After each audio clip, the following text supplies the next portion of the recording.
ఒకప్పుడు భారత్‌తో స్నేహదేశంగా ఉండేది నేపాలు. స్వతంత్రంగా, ప్రశాంతంగా సాగేది. రాజకుటుంబంతో సాగేది. ఆ రాజకుటుంబాన్ని చంపేసినటువంటి వ్యక్తికి సహకరించింది ఆ రోజున కాంగ్రెస్ పార్టీ. దాంతో ప్రారంభమైనటువంటిది భారత ద్వేషం. అప్పుడే సోనియా గాంధీ పశుపతినాథ్ ఆలయానికి వెళ్తే, ఆమె అన్యమతస్థురాలు కాబట్టి దర్శనానికి అనుమతించకపోవడం.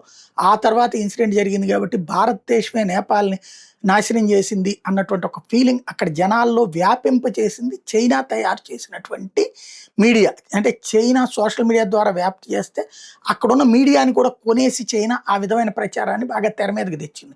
మౌత్ పబ్లిసిటీ ద్వారా. దాంతో నేపాల్ ప్రజలకి భారతదేశం పట్ల ద్వేషం పెరిగింది.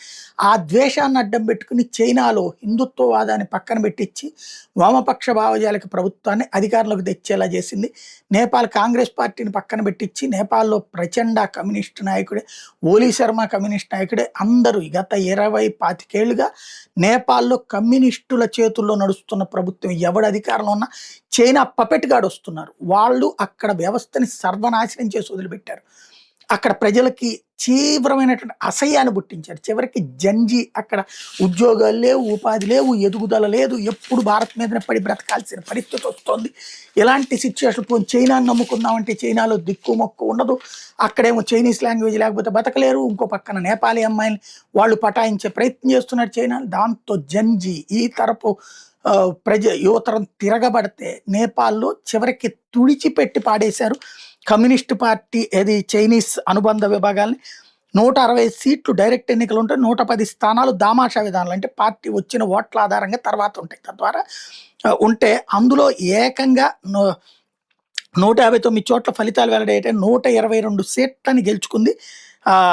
బాలేంద్ర ఆధ్వర్యంలోని పార్టీ కాస్త ఆర్ఎస్పీ కాస్త రాష్ట్రీయ స్వతంత్ర పార్టీ పేరుతో స్వతంత్రంగా గెలుచుకుంది. కేపీ శర్మ నేతృత్వంలోని కమ్యూనిస్ట్ పార్టీ ఆఫ్ నేపాల్ అయితే యూనిఫైడ్ మార్క్సిస్ట్ లెనినిస్ట్ అనమాట. అంటే మన మావోయిస్టుల పార్టీ అనమాట. కేవలం 8 సీట్లకి దిగజారిపోయింది. మావోయిజం దేశంలో మన దేశంలో అంతం అవడమే కాదు, నేపాల్‌లో కూడా అంతమైంది.